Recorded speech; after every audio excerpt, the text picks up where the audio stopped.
welcome. May I request the chairman of SARCCA, P.V. Rajarajeswaran, to kindly accompany the speaker for the first session onto the dais. I do welcome the SARC member, Sekriya, to come and occupy the dais. Over to C.A.B. Murli, Chairman, CBA Committee of ICA. Good morning, dear members. On behalf of the Continuing Professional Education Committee, I extend a warm welcome to Vaitheswaran, to all of you for this National One-Day Seminar. Kindly stand up for Tamil Thai Vazhthu, followed by ICA Motto Song.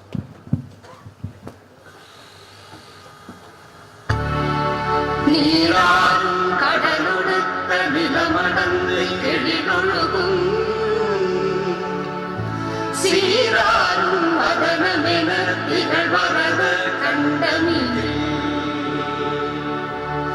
எக்களவும் அதிசிறந்த திராவிடனல் திருநாளும்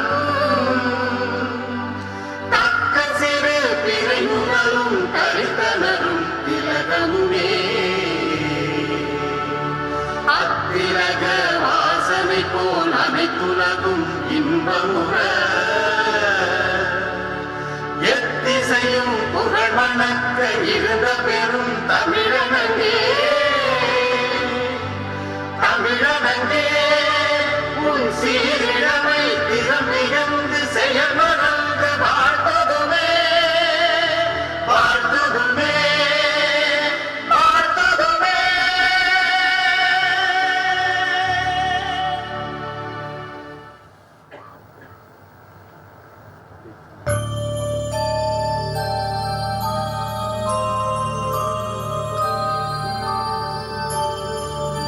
य एष सुप्तेषु जाग्रति य एष सुप्तेषु जाग्रति कामं कामं कामं कामपुरुषो पुरुषो निर्मिमाणः निर्मिमाणः तदेव शुक्रं तद्ब्रह्मा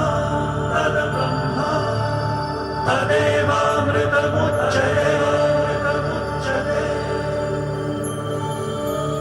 तस्मिन् लोकः शतः सर्वे तदूनात्यति कश्चन एतद्वैता एतद्वैता एतद्वैता एतद्वैता एतद्वैता एतद्वैता. Dear friends, you all will agree we have a 360 degree of learning, professional learning in the last, including today, 5 days. Nearly 50,000 CP hours have been clocked.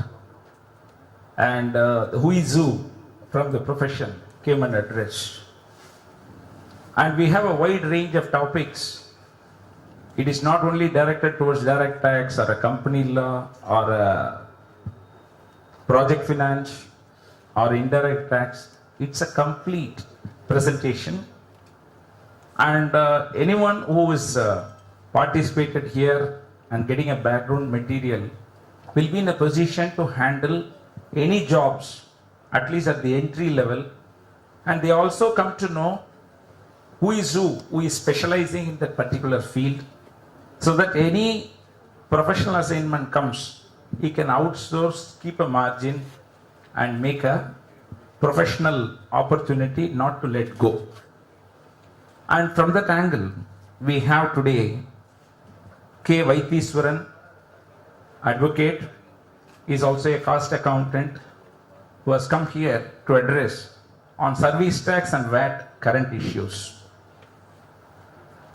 I am being associated with the All India Taxpayers Association, being an ardent Shishya of Ashok Kumbat and Mr. Rangachari. Always their choice is only Mr. Vaitheswaran in the case of indirect taxes, not only now, long back. in the chambers we have and all, always Vaitishwaran, Kumbad will say, you call Vaitishwaran. Rajaratnam, you call. TCA Ramanujan. They have certain names which they will say that these are all the things you have to invite. I used to invite. And he used to be a eminent faculty as well. He has come here, and I request our chairman, SIRC, to present a shawl to our expert speaker.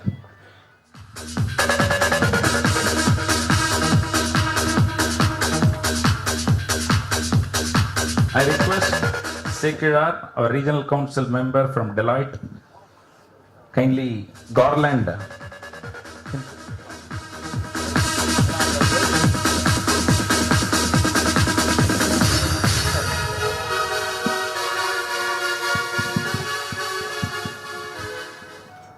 I request our regional council chairman, Mr. Raja Rajeshwaran, chairman SIRC of ICI, to give a word about Mr. Raja Rajeshwaran.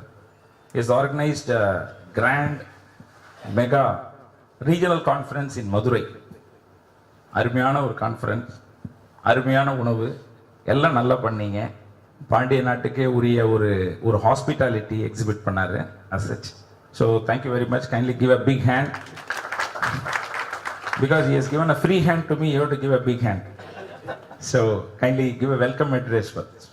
Beloved Central Council member, Chairman of CPE Committee of the Institute of Chartered Accountants of India, my good friend and guide, CAV Murali, the resource person of today's program, Advocate Mr. K. Vaitishwaran, my colleague in the council, Mr. P.R. Arululi, and he is the chairman of the CPE Committee of the Southern India Regional Council of the Institute of Chartered Accountants of India, and another regional council member from Hyderabad who has come from Hyderabad along to attend this program, Mr. Sekirar. He is a person who is born and brought up in Chidambaram but settled at Hyderabad for unprofessional reasons. Respected senior members of the profession, my colleagues, ladies and gentlemen, pleasant good morning to every one of you present here. I am extremely happy to be amongst you to give this welcome address. Actually, when we wanted, the SIRC wanted the program to be organized during this December for the benefit of the members and also to cover the CP hours for some of the members, which was not possible during this year. SIRC through me has requested Mr. V. Murali to give some programs. Mr. Murali sir is kind enough to give this program in his own style. On seeing this program now, my fear is that we are going to organize one metro conference on February 2nd and 3rd. How we are going to pull this much of crowd for that? For the past 3 days I have been observing. First 2 days I could not be here. The entire hall is full and also the members are also standing outside. That shows the capability of Mr. Murali sir in meticulously organizing the program. Not only that, to invite the best of the resource persons, to give the best of the value addition to the members. That is always in the minds of the Central Council member, Mr. V. Murali. So on behalf of Southern India Regional Council, it's my pleasure to welcome the Central Council member, CPE Committee Chairman, Mr. V. Murali, to this program. I also welcome the resource person, Mr. K. Vaidishwaran. He's as Mr. Murali sir has stated, he is an cost accountant and also an advocate, but his commando is a chartered accountant. So he is the 50% family member of CA. I welcome you, sir. I welcome our CPE Committee Chairman of Southern India Regional Council of the Institute of Chartered Accountants of India, Mr. P.R. Arulvali, who is taking all care and all the responsibilities of organizing this program for the past 10 or 15 days. After coming from this regional conference which happened at Madurai, Mr. Arulvali is full and full with Mr. V. Murali sir to organize this conference. I welcome Mr. Arulvali for this conference. My special welcome to Mr. Sekilar, who has come all along the way from Hyderabad to attend this conference. I welcome all of you, but for you, this conference would, this 5 days program would not be a great success. Thank you very much. The dynamic chairman, of SARC, Mr. Rajarajeshwaran, great organizer, CAPR Arulvali, my colleague in the regional council, who is playing a sheet anchor role in the regional council proceedings, CA Sekidar from Hyderabad, Revati Raghunathan, co-opted member, senior members of the profession, dear friends. At the outset, I have to thank all of you for the shortest notice of 3 days. More than 1,200 members average they have registered.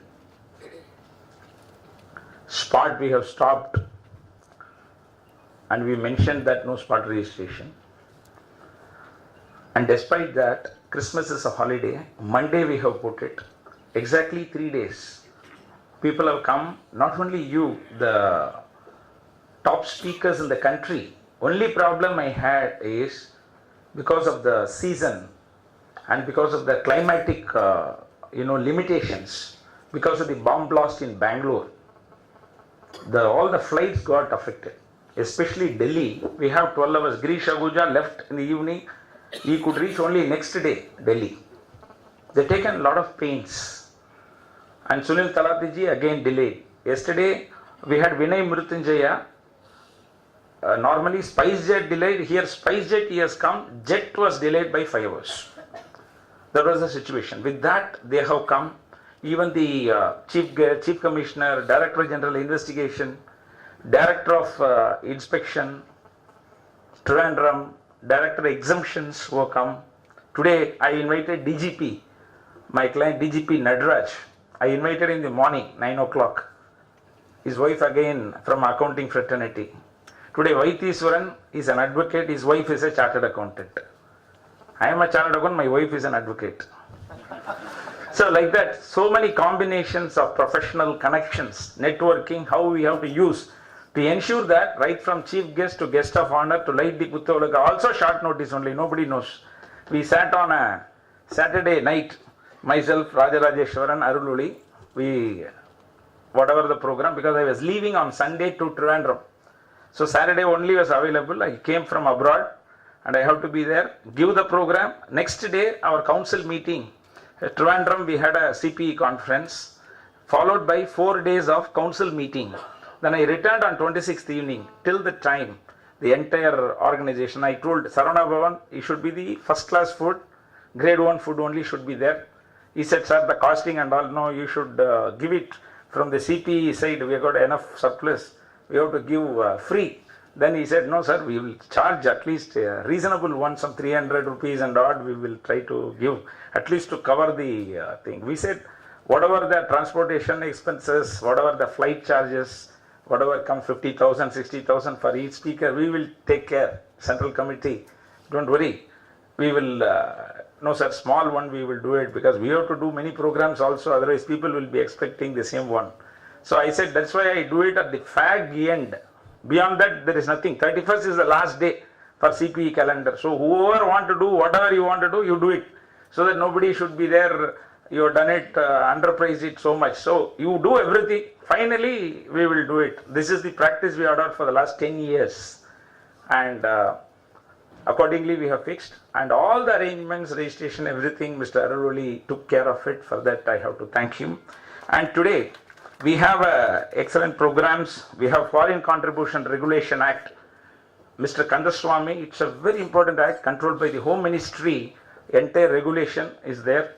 And especially after the new government has come, this FCRA is still more tightened so that no finance for any fundamentalism or religious conversion. The money is coming, that's what they feel. So they have tightened it still, the investigation mechanism. That's why we have chosen FCRA. The acknowledged authority is Mr. Kandaswamy, who comes from Nellore by car morning, because I told him, sir, you have to come. And I requested DGP, Mr. Nadraj, who was tipped to be the CM of Tamil Nadu at one point of time. When Madam, unfortunately, she has to be in Bangalore prison, that many of the people at that time, out of the 4-5 people, were circulating in the rounds other than Mr. Pannir Selvam, Honorable CM now. He is one such person who was there in UPSC, was there in various positions. So I requested him, sir, you have to come today, if possible with madam, so that come and inaugurate our conference, I said. Like that I invited our excise chief commissioner also. He said he will be coming in the afternoon.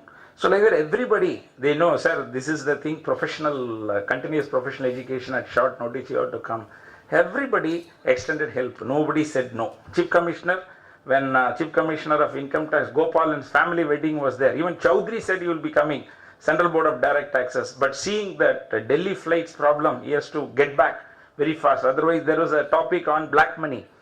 Because he is the special investigation team after retirement as a board chairman. So I requested him, sir, you have to come and address. He said, yes, it's a great opportunity, I will come and address, he said. So that type of cooperation from the regional council, from the central council, from the president office, from the dignitaries, from the regulators, everybody as such. When I say Trivandrum, when I went to the Padmanabha Swami temple, the commissioner of income tax also joined. So during the prayer itself, I told him, sir, my prayer is there before Padmanabha Swami and you have to come and address our members there. I said, there I put the application there to CIT and immediately he came. I said, he is our witness, sir, Padmanabha Swami, you have to come, sir.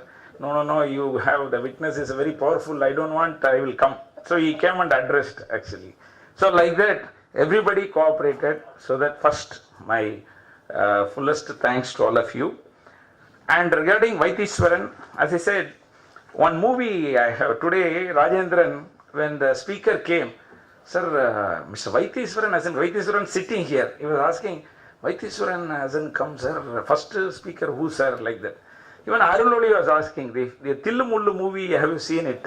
That mush makes all the thing. Clean shaving means the change of the figure. So Rajendran, who is handling the GMCS classes and all, who is a very familiar figure, he said he could not recognize. Then I said, he is very much there in the first row. Then he said, oh, sir, I think like that he said as such. So, blemishless face always he has got. And he is a Bachelor of Laws from Madras Law College, enrolled as an advocate in 1990. He is a cost accountant and company secretary also. And conferred CA, if I had the power to do that, I would have done that also actually. Integrated course he did in Madras Law College. Areas of practice is wide: indirect tax, corporate law, FEMA, mergers and acquisitions, cyber laws, legal due diligence, documentation for IT industry, intellectual property rights, negotiation, review of international domestic contracts, property, arbitration, the list is endless. He is my colleague also as a committee member of Madras Chamber of Commerce, expert committee on indirect taxes, Madras Chamber, expert committee direct taxes, corporate law, and indirect taxes, FICCI. And he is a regional advisory committee, service tax department, Chennai. He is a Rotarian, and as I told, his wife Deepa is a chartered accountant. He is a faculty of the Institute of Chartered Accountants of India, Institute of Cost Accountants of India, company secretaries, and many seminars organized by various chambers. He participated and given value addition. Any pre-budget, post-budget with regard to indirect taxes submitted by the chambers of commerce, always we go to him. Any expert advice, we go to him. Even the cancellation of registration by the director exemptions, Mr. Chaudhary, who was there earlier, he cancelled all the registrations. When there is an amendment take place, that particular thing happened only in Chennai, no other parts of India. And all the appeals, other things also, we used to consult him. He is an author of various books, VAT, Indirect Taxes, book for CA final students, and SENVAT Demystified. And he is interested in music, playing keyboards, and he is a good story writer also. This is a thing that is very much required today as such, because regarding GST and all, you can write stories only, isn't it?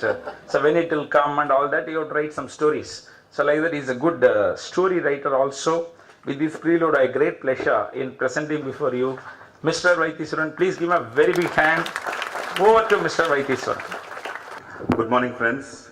It's always a great pleasure to be part of the CA Institute, specifically Chennai, and seeing so many friendly faces and familiar faces. Many of them don't recognize me, thanks to the new avatar. In fact, some time back I was in a restaurant, and apparently one chartered accountant friend of mine who had seen me and waved me a couple of times, I didn't notice him. I missed it because I was focusing on the breakfast. And 2 days later, when he came and saw me, என்ன sir அது இவ்வளோ தடவை கை காட்டினா நீங்கள் பார்க்கவே இல்லை. நான் சொல்லிட்டேன், மீசை எடுத்துட்டேன், எனக்கு அடையாளம் தெரியல உங்களை. Sir, interpretation can be carried too much. No, I should say that, not you. So, coming back to this favorite topic of mine, taxes, my passionate topic all points of time in life. This has kept me running at every point of time. So, when he was talking about short notice, I got notice yesterday afternoon. So, Murali said, can you come and speak tomorrow morning? I said, what is the topic? He said, can you do it like a structured sector-wise analysis? I said, that will take time. I don't have time for preparation. Can you do something simple like service tax and VAT issues? That is not an issue. That is always there in my mind. I'll just have to translate that into something. So, there are key issues which we'll tackle. There's going to be an hour presentation. Despite this new avatar of service tax, this new negative list-based system of service tax, we've been through the old system of service tax. It's been a process of learning. And 1994, when it started, it was just 3 services, and they kept on adding every year. And since they added every year, they kept on putting new definitions. And the only way they could identify it was through English alphabets. And 26 letters was not enough. Therefore, they started the ZA series, then the double ZA series, triple ZA series, and 4 ZA series. And finally, they gave up and said that we will say that everything is a service except ABC. So it's not a very great idea, but it was implemented in July 12. It has been done in a very hasty manner. There are a lot of issues in the way they've done it. Worst is GST. We'll see that later when we come to the last few slides. But the charging mechanism is very interesting. It says that there shall be levied a tax at the rate of 12% on the value of all services other than those specified in the negative list, provided or agreed to be provided in the taxable territory by one person to another. So today the charging mechanism gives you a clue. There must be 2 persons. Unless and until there are 2 persons, there is no question of service tax. So when you're talking about transactions within the organizations, one unit billing the other unit, Coimbatore office billing the Delhi office, those kind of transactions, or cost allocations, those kinds of things, people are incorrectly paying service tax, but technically they need not pay service tax because there are no 2 persons existence. So there must be a service is what they're contemplating. Nutshell, all services to be taxed other than those in the negative list. So there is a market perception that you pick up the manual, look through the negative list. If your name is not there, you become a little more sad. Then go through the exemption list. If your name is not there, you become even more sad and you end up paying service tax. That is a perception that is there in the market, like CA results. So that kind of perception I think is wrong, because negative list is one box, exemption list is another box. But whether it is a service or not is the primary question. There is the first time a critical definition of service which many of us are missing. You go through the definition of service. If it is a service, then explore other things. If it is not even a service, you are out of tax. So that approach, if you look at, it gives a different kind of dimension to the entire concept. For example, the definition of service says, service means an activity carried out by a person for another for consideration and includes a declared service. Straight away, it must be an activity. And that activity must be carried out. I studied in a convent for some years and then studied in a Sumaranavura school. But whatever English which has been conferred through all our teachers is that carried out is past tense. So when you say activity carried out, is it not possible to infer and interpret that unless and until an activity is consummated, completed, there is no service? Why not take such an interesting position? Because for the first time, you're having a definition of service. You never had this definition of service before. So take a 1,000 crore project.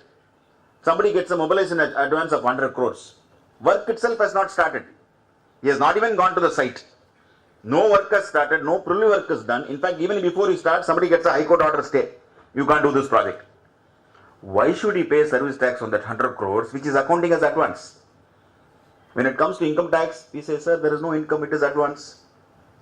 When it comes to VAT, we say, sir, there is no transfer of property in works contract, there is no VAT liability. Why should you pay service tax alone? Why should service tax alone have a different connotation just because it says advances can be taxed? That is why in the new law, if you read the definition of service, you get a different idea.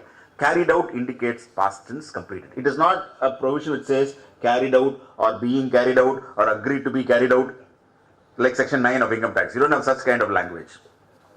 And therefore, where do you get this idea? You look at the education guide. There is an education guide about 300 pages which explains the entire service tax law. If you have not read it, don't waste time. Because if you read it fully, you would anyway skip the first few pages. If you go to the first page, it will say, this guide is not binding on anybody. So it's a non-binding document. So if you read that non-binding document, you get some clue where they say activity would include an act done, work done, deed done, operation carried out, execution of an act. Everything is past. So why not we explore? I am not advising you that chartered account should stop paying service tax on advances. You may get an advance fee before you commence an audit. If you are willing to take the litigation, fine. But if it's a huge project where the amounts are significant and you don't want to pay that kind of tax when you don't have the work at all, then you probably can explore whether this can happen.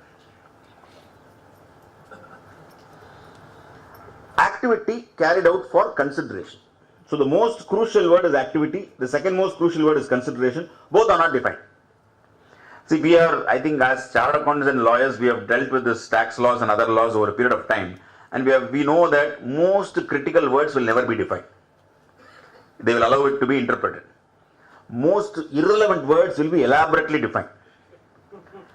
For example, under the old law, there was a definition of food. Food means substantial and satisfying meal. Whether it is substantial and satisfying, conjunctive. Substantial and satisfying depends on the person who consumes and not the person who provides.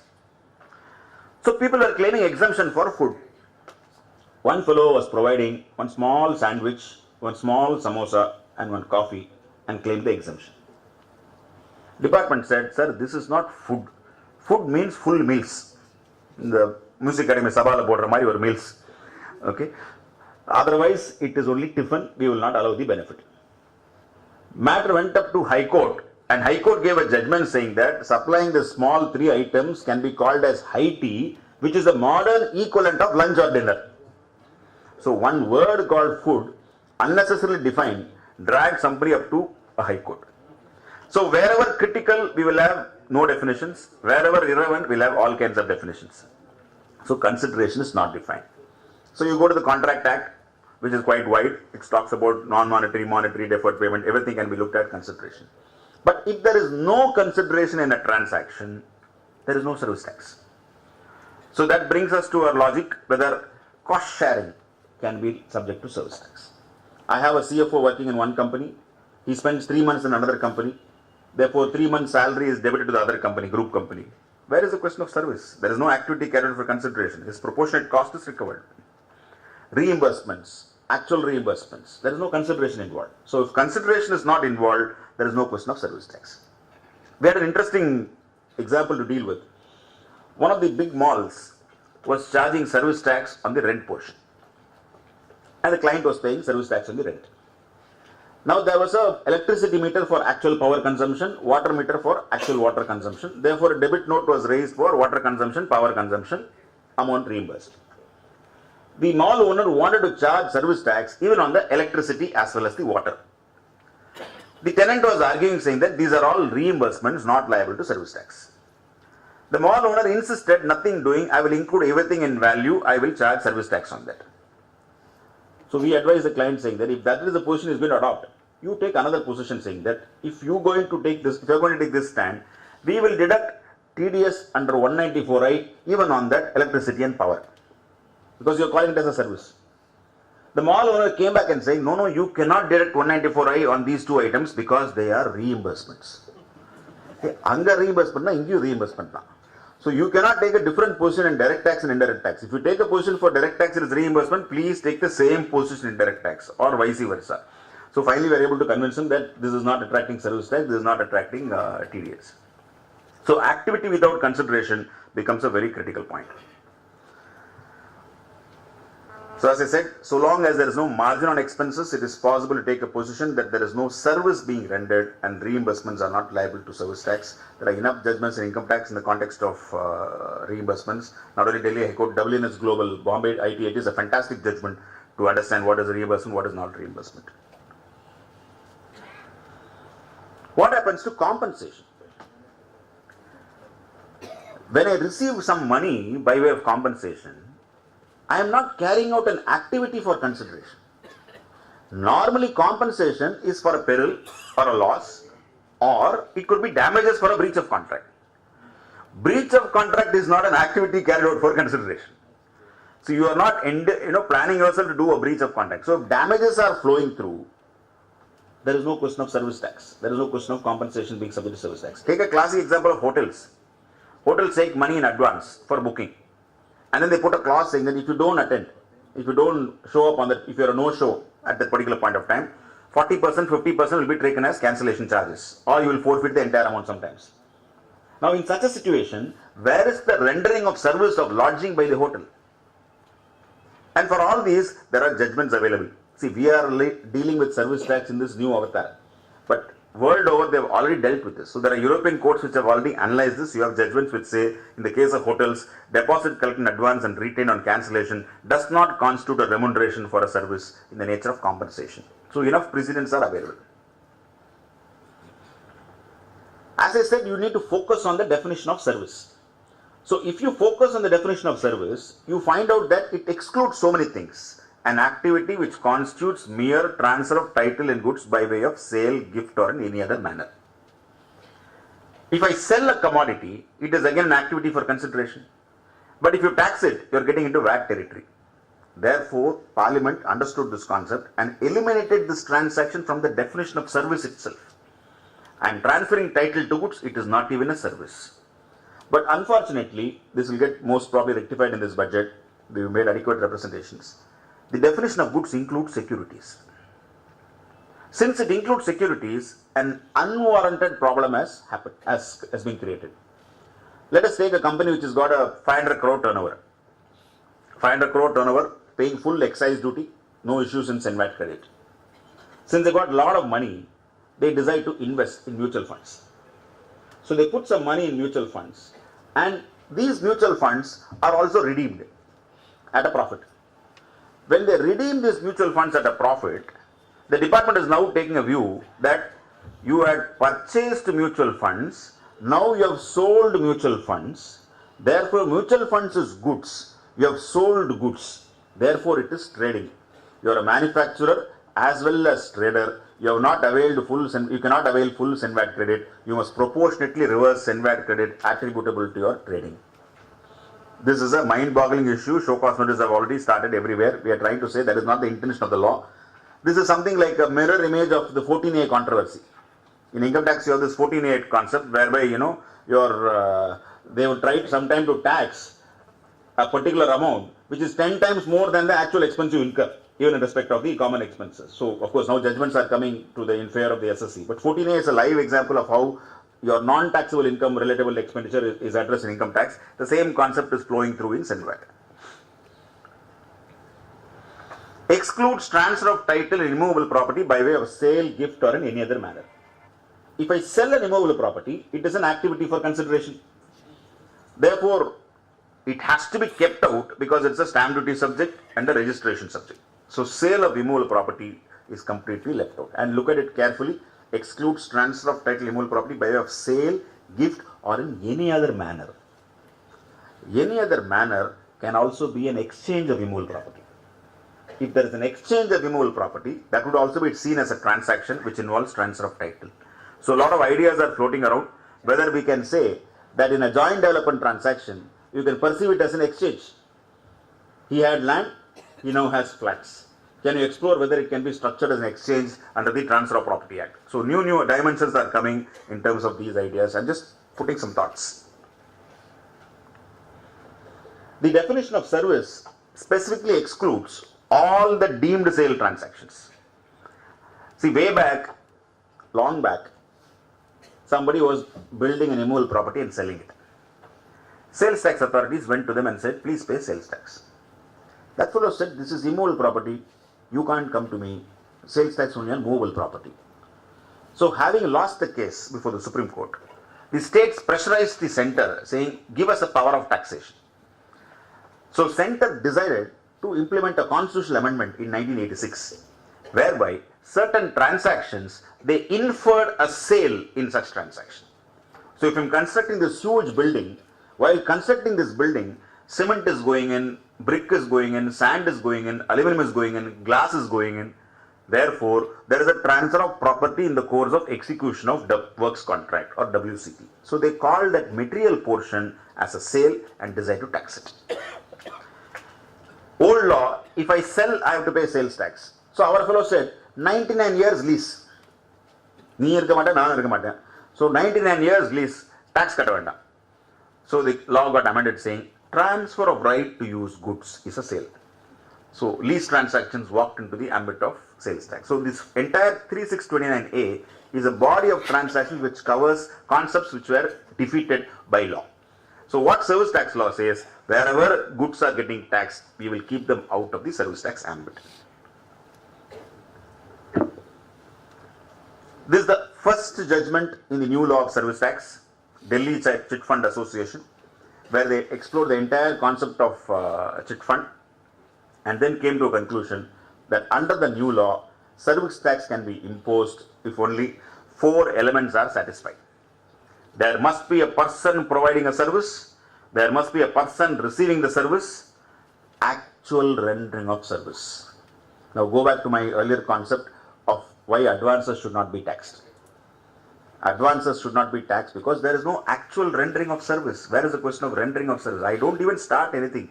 So if there is no actual rendering of service, there is no service tax, is what the Delhi High Court has held in the context of the new definition of 65B44. Coming back to exclusions, any service by an employee to an employer in the course of or in relation to his employment. You have an employee, he works or not works, whatever, he gets salary. So typically it is an activity for consideration. You can't tax him obviously, because if you tax him, imagine the chaos in the market. Therefore they kept employees out of it, saying any activity carried out will exclude employee to an employer. But in their own enthusiasm, they forgot that there could be employer to employee. What is protected here is employee to employer. Employer to employee is taxable, not protected anywhere. For example, there could be a situation like an IT company having a gym, a healthcare facility, or something else which they have, which could be liable to service tax. Employer provides all kinds of these kinds of services. Or there could be a bus facility, or could be a canteen facility. So there could be a canteen facility, or a bus facility, or a gym facility, or a healthcare facility, or even guest house. The employer may have a guest house which the employees are allowed to use by paying a certain amount of rupees. So in all these questions, is it an activity for consideration? Yes. So employer should actually pay service tax. No employer pays. No employer is even aware that there is a possible tax exposure. As auditors, you are also responsible to identify that there is a potential tax exposure in the hands of the employer. So this issue came up with all the IT companies because they were having this kind of significant revenue. So they went to the board and said that why don't you give some clarity. So board gave a draft circular which was put on the website of the CBEC, and luckily they withdrew it. Because that circular said, yes, when an employer makes available all these facilities to an employee for a consideration, it is an activity for consideration. Employer is liable to service tax, employer should pay service tax, but employee can avail SENVAT credit. So we pointed out to the board saying that too much இருக்குது. How can employee avail SENVAT credit? ஏன் முடியாது? Employee can avail. என்ன சொல்றீங்க? Employee only pays income tax. He does not pay all these things. So they realized that and quickly withdrew the draft circular. So the draft circular went away, but no clarity on the subject. Now, how do you even identify that employer